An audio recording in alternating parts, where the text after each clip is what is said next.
বরগুনা জেলার নতুন police super হিসেবে যোগদান করেছেন কুদরতি খুদা। দায়িত্ব গ্রহণ উপলক্ষে আয়োজিত অনুষ্ঠানে উপস্থিত ছিলেন জেলা পুলিশ প্রশাসনের সিনিয়র কর্মকর্তারা।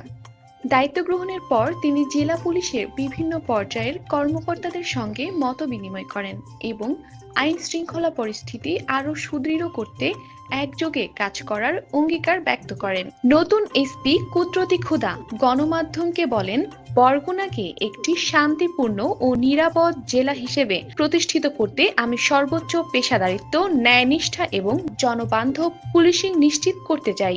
তিনি মাদক, সাইবার অপরাধ, নারী ও শিশু নির্যাতন সহ সকল ধরনের অপরাধ দমনে কঠোর অবস্থান নেওয়ার ঘোষণা দেন। পাশাপাশি তিনি কমিউনিটি পুলিশিংকে আরও শক্তিশালী করে জনগণের সঙ্গে পুলিশি সম্পর্ক সুদৃঢ় করার প্রত্যয় ব্যক্ত করেন। বরগুনাবাসী নতুন এসপির যোগদানকে স্বাগত জানিয়েছেন এবং আইন শৃঙ্খলা পরিস্থিতি আরও উন্নত হবে বলে আশাবাদ ব্যক্ত করেছেন। খাদিজা রহমান তুলি, সকাল বাংলা নিউজ, নিউজ ডেস্ক।